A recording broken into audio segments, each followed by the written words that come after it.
ಆತ್ಮೀಯ ವೀಕ್ಷಕರೇ, ತಮ್ಮೆಲ್ಲರಿಗೂ ಸ್ವಾಗತ. ನಮ್ಮ ಯೂಟ್ಯೂಬ್ ಚಾನಲ್ ZK ಅಫಿಷಿಯಲ್ ಫೋರಮ್ನಲ್ಲಿ ಇಂದಿನ ಈ ಒಂದು ವಿಡಿಯೋದಲ್ಲಿ ಸರ್ಕಾರಿ ನೌಕರರ ಮೂಲ ವೇತನ 34,500 ರೂಪಾಯಿಗೆ ಹೆಚ್ಚಳ ನಿರೀಕ್ಷೆ ಏನಿದೆ ಮಾಹಿತಿ ಡೀಟೇಲ್ ಆಗಿ ನೋಡ್ತಾ ಬರೋಣ. ಅದಕ್ಕಿಂತ ಮುಂಚೆ ನೀವೇನಾದರೂ ನಮ್ಮ ಯೂಟ್ಯೂಬ್ ಚಾನಲನ್ನು ಫಸ್ಟ್ ಟೈಮ್ ವಾಚ್ ಮಾಡ್ತಾ ಇದ್ದರೆ ದಯಮಾಡಿ ವಿಡಿಯೋನ ಲೈಕ್ ಮಾಡಿ, ಅದರ ಜೊತೆಗೆ ನಮ್ಮ ಯೂಟ್ಯೂಬ್ ಚಾನಲನ್ನು ಕೂಡ ಸಬ್ಸ್ಕ್ರೈಬ್ ಮಾಡಿಕೊಳ್ಳಿ.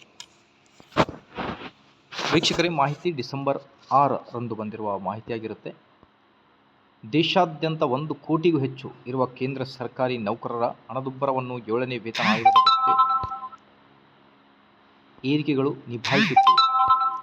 ನೌಕರರು ಹಣದುಬ್ಬರ ನಿರ್ವಹಣೆ ನಿಟ್ಟಿನಲ್ಲಿ ಕೇಂದ್ರ ಸರ್ಕಾರ ಆಗಾಗ ಮಹತ್ವದ ನಿರ್ಧಾರ ಕೈಗೊಳ್ಳುತ್ತದೆ. 2026ರಲ್ಲಿ ಜಾರಿಯಾಗಲಿರುವ 8ನೇ ವೇತನ ಆಯೋಗದಡಿ ಮೂಲ ವೇತನ ಸಾಕಷ್ಟು ಪ್ರಮಾಣದಲ್ಲಿ ಹೆಚ್ಚಾಗಲಿದೆ ಎಂದು ನೌಕರರು ನಿರೀಕ್ಷೆಯನ್ನು ಇಟ್ಟುಕೊಂಡಿದ್ದಾರೆ. ಕೇಂದ್ರ ಸರ್ಕಾರವು ಪ್ರತಿ ವರ್ಷ 10 ವರ್ಷಗಳೊಮ್ಮೆ ವೇತನ ಆಯೋಗ ಜಾರಿಗೊಳಿಸುತ್ತದೆ. 2016ರಲ್ಲಿ ಜಾರಿಯಾಗಿದ್ದ 7ನೇ ವೇತನ ಆಯೋಗ ಮುಂದಿನ ವರ್ಷದಲ್ಲಿ ಕೊನೆಗೊಳ್ಳಲಿದೆ.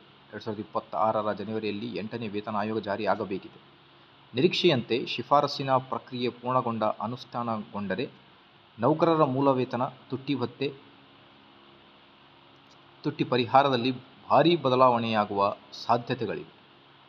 ಮೂಲ ವೇತನ 34,500 ರೂಪಾಯಿಗೆ ಹೆಚ್ಚಳ ಅನ್ನೋದರ ಬಗ್ಗೆಯೂ ಕೂಡ ಮಾಹಿತಿ. 8ನೇ ವೇತನ ಆಯೋಗದ ಅಡಿಯಲ್ಲಿ ಮೂಲ ವೇತನ 18,000 ರೂಪಾಯಿಯಿಂದ 34,500 ರೂಪಾಯಿಗೆ ಏರಿಕೆ ಆಗಬಹುದು ಎಂದು ಲೆಕ್ಕಾಚಾರ ಹಾಕಿಕೊಂಡಿದ್ದಾರೆ. ಇಷ್ಟು ಪ್ರಮಾಣದಲ್ಲಿ ಏರಿಕೆ ಆಗಲು ಸರ್ಕಾರ, ನೌಕರರು, ಯೂನಿಯನ್ಗಳು ನೀಡಿರುವ ಮನವಿ ಒಪ್ಪಬೇಕು. ಅದರಂತೆ ಫಿಟ್ಮೆಂಟ್ ಅಂಶವನ್ನು 2.86ರಷ್ಟು ಪರಿಗಣಿಸಬೇಕು. ಅಂದಾಗ ಮೂಲ ವೇತನ ಗರಿಷ್ಠ ಹೆಚ್ಚಳ ಕಾಣಲಿದೆ ಅನ್ನೋದರ ಬಗ್ಗೆ ಮಾಹಿತಿ. ವೀಕ್ಷಕರೇ, ವಿಡಿಯೋ ಇಷ್ಟ ಆದಲ್ಲಿ ಯೂಟ್ಯೂಬ್ ಚಾನಲ್ನ ಸಬ್ಸ್ಕ್ರೈಬ್ ಮಾಡಿಕೊಳ್ಳಿ ಮುಂದಿನ ವಿಡಿಯೋಗೋಸ್ಕರ. Thank you.